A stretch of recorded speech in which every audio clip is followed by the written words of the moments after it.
Well folks, Sherman Wright here again at the Broadway Bandstand on behalf of Unite the Union and the Rally for a Future in Ballymena. I'm here with one of the top union representatives over the years with a self-expressed opinion on many situations in this country, the great Eamon McCann. Eamon, all the way from the city of Londonderry, stroke Derry. Obviously, Eamon, it's very great to have you in Ballymena today. I'm an avid follower of yours, Eamon. I like your opinion, and you're here for one reason, Eamon. You're here to express your feelings on today's situation as far as the people of Ballymena are concerned. Oh yeah, I'm here from Derry Trades Council, and we met last week and we decided to come up sort of and show our solidarity with the trade union movement and the people of Ballymena generally. It's important to understand, I think, for Derry people, for Ballymena people and everybody else, you know, sort of that we have to all fight for one another in this. There's no solution to problems of poverty and deprivation and joblessness in Derry, which would not also be a solution to all these problems in Ballymena. And sometimes we forget that, you know, while there are sort of obvious local rivalries and we all want things for our own place, it's also the thing that there's far more, you know, sort of that unites ordinary trade unionists and people sort of in Derry and Ballymena together that could possibly divide us. The watchword of the trade union movement has always been solidarity, that an attack upon one is an attack upon all. So we see sort of workers, skilled workers being paid off in Ballymena. We know what that's about. Plenty of experience of it, and we should join arms and march together and stand together against these things and in our mutual interest. Well, that quite obviously, it's a very great intro, Eamon, on the interview here. I have a couple of nice questions, Eamon, just to ask you. I want to know if it's possible.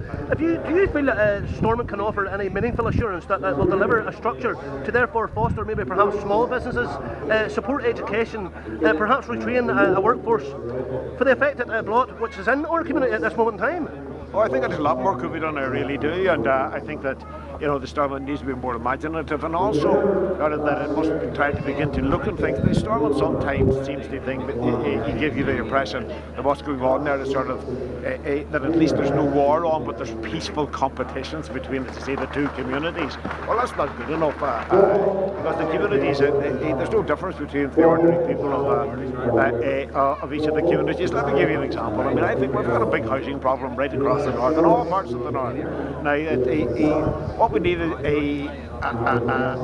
we should have a crash programme of building social housing in the north, with the housing executive allowed to borrow on the market to pay for that, using 80,000 homes owned by the housing executive as collateral, worth more than £3 billion. There is no reason why we shouldn't be setting out to build sort of thousands of social houses every year. And I'll tell you the importance of that, the importance of concentrating on a house building programme.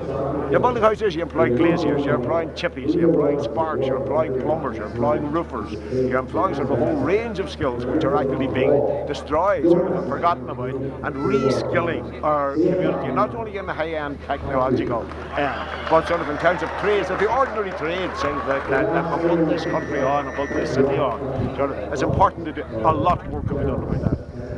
Another fantastic answer, Eamon. Obviously, you're a man that's very passionate. You're like my own heart, Eamon. You're very passionate about the people, regardless of any divide. Eamon, I'll just end the question here, or the interview here, with inward investment. Eamon, do you think the relax of corporate tax for the creation of an incentive, for the creation of some type of incentive, and what would certainly be a win-win situation for the crisis we have in the town, perhaps maybe the relaxing of rates and the relaxing of rents, would that get more infrastructure? But obviously, Eamon, having said that, that still probably won't regain the large number of jobs and highly skilled jobs by highly skilled manufacturers at highly skilled and well-paid jobs for the future. It obviously won't be of that there within. There's no quick fix for that, Eamon. Do you see a quick fix for that? Oh, I don't think there's any quick fix at all, and we have to recognise, you know, sort of that. I mean, some of the problems that we face are not Northern Ireland problems. They're not British or Irish problems. They're European and global problems. We see sort of breakdown in economies and the whole collapse of the banking sector and the collapse of investment and so on.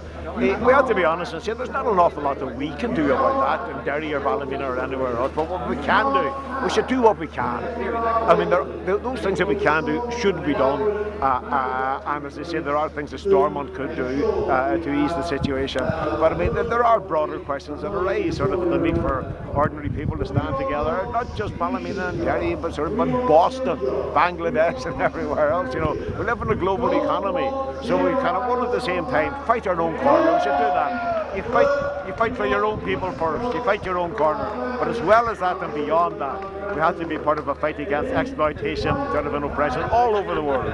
You know, it's you know, the things we can do nothing about, well, to some extent we have to accept them. The thing is, the things we can do something about, we should do things about, and we're not doing that. Storm's not doing that. Eamon McCann, I'd just like to say a massive thank you very much indeed on behalf of myself, Mr. Sherman Wright, here reporting in Ballymena for Unite NI on behalf of the Rally for Life, a rally for a job prospects in Ballymena. Eamon McCann, thank you very much indeed. Thank you very much for having us. Thank you.